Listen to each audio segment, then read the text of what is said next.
안녕하세요. 오늘은 새로운 강의를 시작합니다. 강의 이름은 차교수와 물리학 원인데 차교수 물리원 이렇게 간략히 부르도록 하겠습니다. 차교수와 물리학원의 첫 번째 제1주 강의, 이걸 제1강 이렇게 부르겠습니다. 제1강은 물리학의 출현과 발달이 되겠습니다. 차교수와 물리학원, 차교수 물리원은 이것은 지금까지 인하대에서 내가 강의했던 인하대 물리원의 개정판이다 이렇게 얘기할 수가 있습니다. 인하대 물리원은 인하대학교에서 인터넷 강의로 이공계 1학년 학생들에게 물리학원을 필수 과목이죠. 교양 필수 과목입니다. 그것으로 강의했던 과목인데 현재도 강의하고 있습니다. 근데 인하대에서 인터넷 강의할 때는 한번 촬영한 다음에 4년까지 사용할 수가 있습니다. 얘기는 뭐냐면 4년이 넘어가면 사용할 수가 없다는 것이죠. 이제 인하대 물리원을 촬영한 지가 벌써 4년이 되었습니다. 엊그저께 같은데. 그리고 인하대학교에서는 내가 이제 물리학원을 더 이상 촬영하지 않을 예정입니다. 나이가 퇴직한 지도 너무 오래됐고, 사실은 지금까지도 인하대학교에서 계속해서 강의를 했던 것은 인하대학교에서 배려를 좀 많이 해준 셈입니다. 이제 인하대에서 촬영한 이것도 다 끝났고 하니까 이제 인하대 강의는 대강 마무리를 하려고 합니다. 그렇지만 유튜브 강의를 했는데 이게 아주 보람이 되고 재미있어요. 그래서 이 인하대 물리학원을 차교수와 물리학원이다 라고 해가지고 다시 촬영하려고 합니다. 이건 내 집에서 내가 혼자서 촬영을 하는 것입니다. 그래서 여기서 이제 지난 인하대 물리원에서 좀 보강할 것들도 있죠. 인하대에서 강의할 때는 어떻게 했냐면, 이게 학교에서 하는 강의 때문에 매주 제1강은 1주 강의고 1주 강의는 한 주일에 3시간 동안 강의하는 것입니다. 그래서 시간 제약으로 부족했던 부분들이 있었습니다. 그래서 그런 부족했던 부분, 기본 개념은 확실히 설명하고, 그 다음에 예제풀이도 충분히 포함해서 각 강마다 매 주마다 충분히 이해할 수 있도록 만들어 놓겠습니다. 이제 3시간이 좀 넘어가더라도 사실은 제 1강 이거는 한 10분에서 15분짜리 강의들이 보통 한 10개 정도 지금까지 있었는데, 그게 뭐 한 15개 막 이렇게 더 넘어가더라도 계속해서 매주 강의가 확실히 이해될 수 있는 부분까지 확실하게 하도록 그렇게 노력하려고 합니다. 그리고 인하대 물리원을 돌이켜보니까 어떤 강의는 어떤 주는 너무 쉬웠고 어떤 주는 좀 너무 어려웠습니다. 그래서 이것들을 좀 고른 수준으로 조정을 하고, 좀 어려운 내용은 내가 유튜브 강의에서 고급 물리학 뭐 이런 제목으로 강의하는 것들이 있죠. 자, 이런 것들로 이제 추천을 하도록 하겠습니다. 그리고 또 이제 새로 찍는 이만큼 21세기에서 새로 알려진 그런 내용도 추가하도록 하겠습니다. 이 과목 내용을 잠깐 볼 것 같으면, 자, 1학기 강의에 해당하는 물리학 1은 전부에서 15강으로 되어 있고, 1학기 물리학 1은 역학 부분을 다룹니다. 그래서 역학 부분 15강으로 이루어졌습니다. 지난 인하대 물리 1에서는 이게 14강이었습니다. 한 강 추가시켰어요. 그리고 이제 차교수와 물리학원이 다 끝나면 물리학 2 강의를 하겠습니다. 차교수와 물리학 2. 이 차교수와 물리학 2 강의도 역시 15강으로, 여기에는 전자기학이 8강으로 되어 있고, 그 다음에 3부 현대물리학 7강으로 강의를 하도록 하겠습니다. 물리학 2에서도 전에는 14강이었는데 여기서는 한 강 더 추가했습니다. 현대물리학에서 한 강을 추가해서 전부에서 합해서 30강의 강의로 대학교 1학년에서 필수로 배우는 물리학 1과 물리학 2가 이 차교수와 물리학 강의에서 충분히 준비될 수 있도록 열심히 내가 노력하겠습니다. 이 강의의 교재는 지난 인하대 물리 교재와 똑같습니다. 그래서 유명한 이 노랑나비 표지의 대학기초 물리학, 이것을 이제 교재로 삼는데, 물론 그동안에 이제 이 차교수와 물리학에서는 이게 내용이 조금 바뀌었으니까 이 대학기초 물리학 내용하고 그대로 따라가는 게 조금 바뀔 수도 있습니다. 그렇지만 큰 범위에서는 그 차이가 없다고 할 수 있습니다. 그리고 이 대학기초 물리학에 문제들이 포함되어 있는데 그 문제도 여기 네이버 블로그에 가면 이 문제를 풀어놓은 것을 PDF로 파일로 4개로 이제 정리를 했습니다. 파일 4개가 거기 있는데 일로 가면 받아볼 수가 있습니다.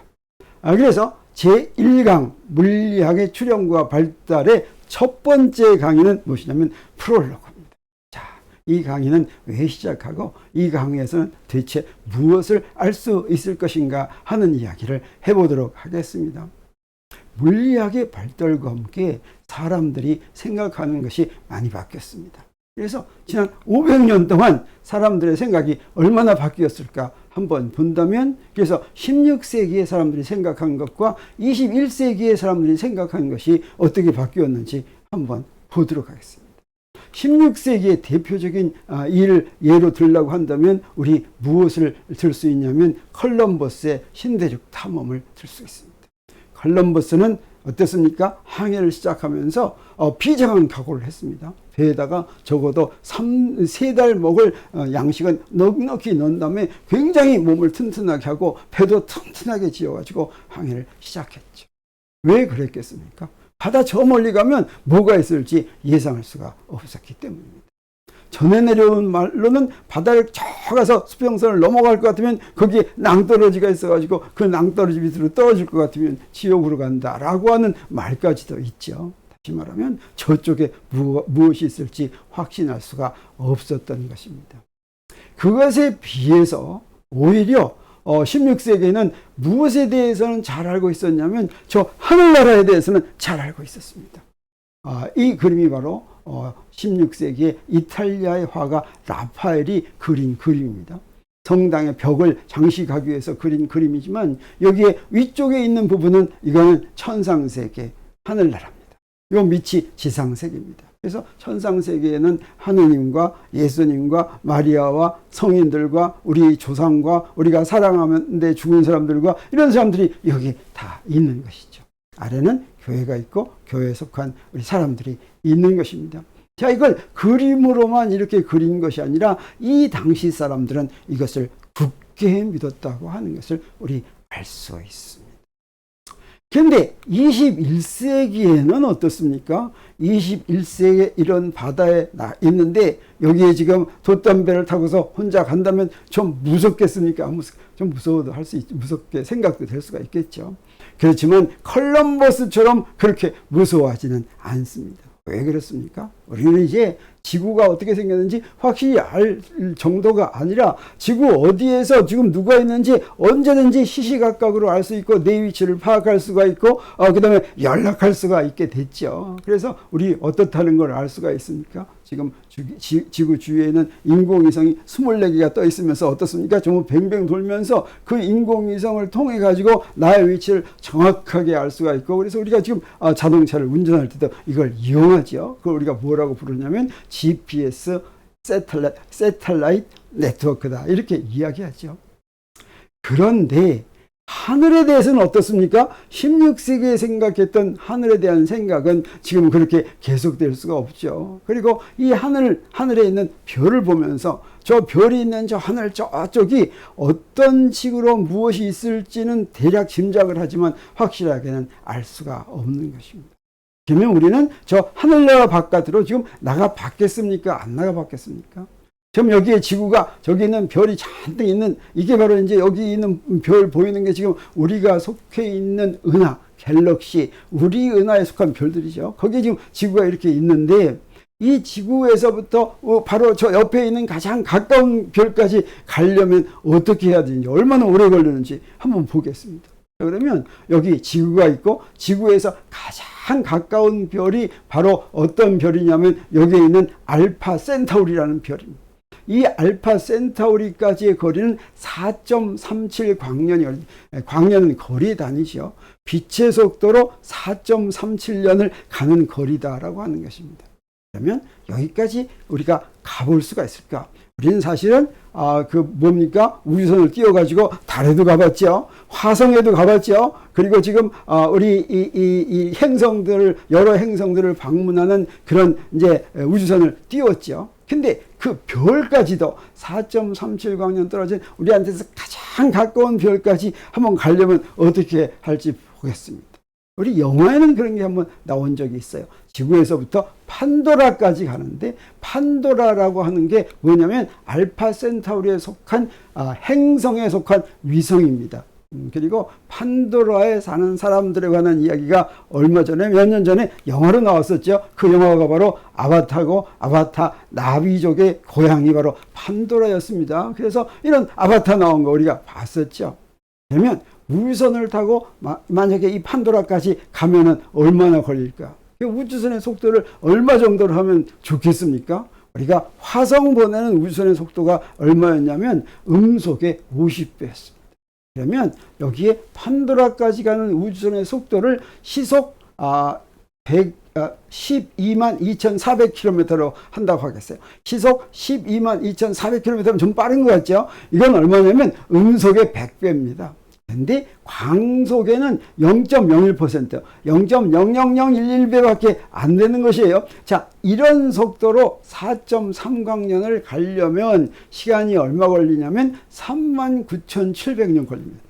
그래서 음속의 100배인 우주선 타고 판도라까지 갔더니 39,700년 걸려? 라고 하니까 그래 한 39,700년쯤 걸리겠지 이렇게 얘기할 수도 있겠지만 39,700년이라는 게 어떤 기간입니까? 이 기간이 어떤 기간이냐면 지구에 크로마뇽이 출현한 시기가 바로 32,000년 전입니다. 그 크로마뇽이 출현한 그 시기에 우주선을 타고 떠나야지 판도라에 도착한다, 뭐 이런 이야기가 되겠습니다.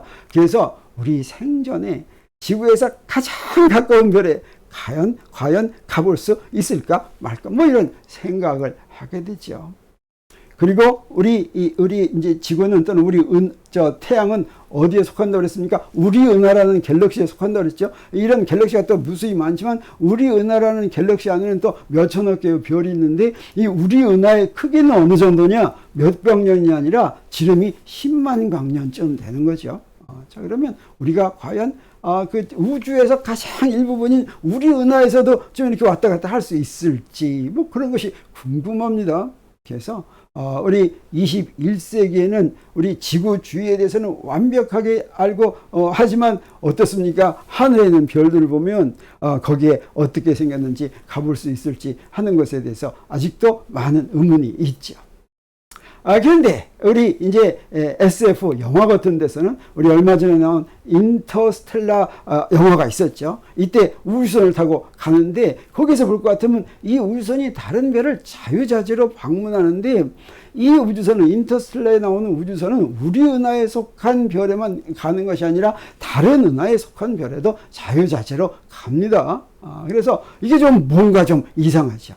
4.3광년 떨어진 별에 가는데도 39,000년이 걸리는데 어떻습니까? 우리 은하에서 가장 가까운 안드로메다 은하까지의 거리가 얼마냐면 250만 광년 떨어졌죠. 자, 이렇게 먼 데까지 가는데 자유자재로 생전에 갈 수 있다면 어떻게 되겠습니까? 근데 사실은 원칙적으로는 우리 은하뿐 아니라 우주의 어느 곳이든지 자기 생전에 여행하는 것이 가능하다라고 하는 것을 우리 지금 알고 있습니다. 무엇만 가지면, 충분히 빠른 우주선만 만들면 그렇다고 하는 것을 알고 있는데, 그렇다고 하는 것을 알게 해준 이론이 바로 무엇이냐면 여러분 잘 아는 아인슈타인의 상대성 이론입니다.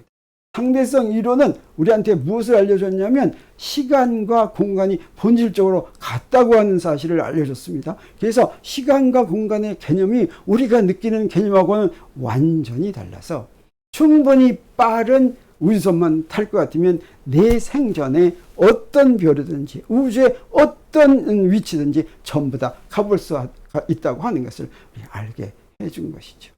그러면 이런 것들을 어떻게 알 수 있게 되었을까? 라고 하는 것입니다. 자, 이것을 알 수 있게 해준 것이 바로 무엇이냐면 내가 지금 강의하려고 하는 물리학입니다. 그러면 사실은 이 물리학은 16세기와 21세기를 지금 비교했는데 언제부터 지금의 물리학이 시작할 수가 있었냐면 바로 500년 전 16세기입니다. 16세기에 어떤 일이 벌어졌냐면 오늘날의 물리학을 시작하게 만든 그 단초, 그게 바로 무엇이냐면 16세기의 코페르니쿠스의 지동설입니다. 이 코페르니쿠스의 지동설에서 제안을 합니다. 이 제안이 이상해서 이 문제를 풀면서 무엇이 나오냐면 17세기의 뉴턴의 역학이 납니다. 이걸 뉴턴의 물리학이라고 하죠. 사실은 이 뉴턴의 물리학으로부터 물리학이 시작했다. 오늘날의 물리학이 시작했다라고 얘기해도 과언이 아닙니다. 그리고 이제 18세기에 들어서서 전자기에 대한 이제 단서들이 나오고 전기력에 대한 쿨롱 법칙이 18세기에 나오게 되는데, 뉴턴 역학은 우리 잘 알죠? 간단한 F는 ma가 바로 뉴턴 역학을 대표하는 기본식인데, 이 F는 ma는 그냥 뉴턴이 그렇다고 얘기한 것입니다. F는 ma를 어디서 유도하는 것도 아니고 어디서 찾아낸 것도 아니고 F는 ma라고 하니까 모든 것이 잘 맞아 떨어진 것이죠. 자, 이런 것들이 어떻게 나왔을까 하는 연구가 18세기에 이루어졌고, 그것을 설명한 것이 바로 뭐냐면 라그랑주 역학입니다. 우리 라그랑주 역학에 대해서는 우리는 공부하지 않지만, 그래서 뉴턴 역학과 라그랑주 역학은 이걸 대상한테 적용할 것 같으면 똑같은 교과를 내고 똑같은 내용입니다. 그런데 이 역학의 이론을 전개해 나가는 과정이 좀 다른 것이죠. 이런 라그랑주 역학을 거쳐서 19세기에는 해밀턴 역학이라는 게 또 나옵니다. 그래서 차기우스의 고급 물리학에서는 이 라그랑주 역학과 해밀턴 역학에 대해서 설명된 강의도 있습니다. 여러분이 이런 것이 궁금하면 그쪽에 가서 봐도 좋겠습니다. 그리고 19세기에 18세기에 시작한 전기력에 대한 쿨롱 법칙, 그리고 많은 실험에 의해서 조금씩 전자기 현상들이 알려지는데, 그런 것들이 자기력에 대한 암페어 법칙, 그 다음에 전자기 유도에 대한 패러데이 법칙, 이런 것들이 나오는데, 이런 것들이 다 서로 각각 독립된 법칙이 아니라 서로 연관된 하나의 그 이론 체계로 설명할 수 있다고 하는 것을 이제 알게 해준 것이 맥스웰의 전자기학, 이렇게 되겠습니다. 그리고 뉴턴의 역학과 맥스웰의 전자기학으로 이제 자연은 모든 것을 다 이해했다고 이렇게 생각될 즈음 20세기에 들어와서 무슨 일이 벌어지냐면, 아까 얘기한 아인슈타인의 상대성 이론이 나오고 하이젠베르크와 슈레딩거의 양자역학이 나오게 되는 것입니다.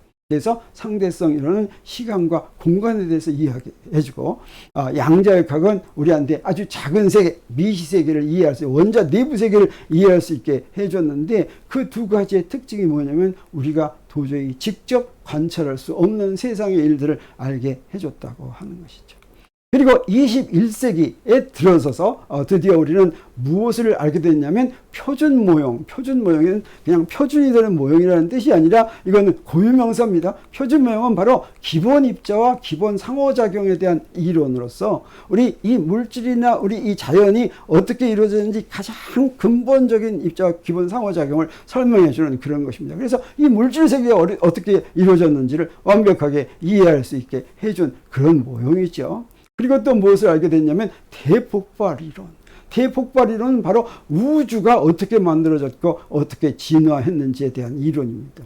이걸 갖다가 우리가 우주론이라고 하는데, 그동안 쭉 역사적으로 옛날부터 이 우주가 어떻게 만들어졌을지, 또 우주는 어떻게 변해가는지, 이런 거에 대해서 학자들이 많이 관심을 가졌지만, 이걸 설사 인간이 이 우주론을 알게 되려고는 상상을 하지 못했는데 21세기에 우주론을 알게 됐습니다.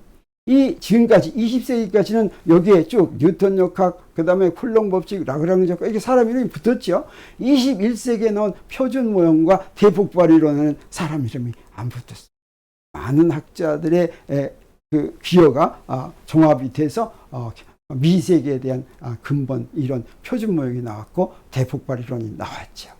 자, 이것이 바로 우리한테 어떻게 해준 거냐면, 인간이 자연의 이치를 돌아가는 이치를 거의 깨닫게 해준 것입니다.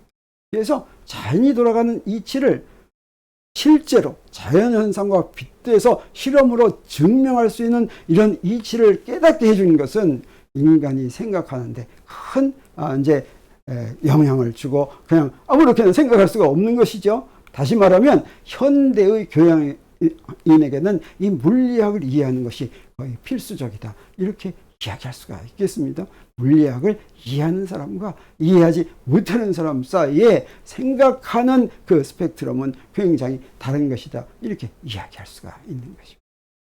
그래서 이 물리학을 누구나 현대인이라면 다 알아야 된다라고 이렇게 내가 얘기할 때 물리학 하면 생각나는 게 뭡니까? 뭐 이런 거죠. 자, 이런 거 어떻게 공부할 수 있을까? 이렇게 생각할지 모르지만 이런 내용이 사실 필요하기도 합니다. 왜 그러냐면 이공계 전공에서는 이 부분, 이런 물리학의 이런 부분이 이공계 각 분야를 이해하는 데 기초가 되기 때문입니다.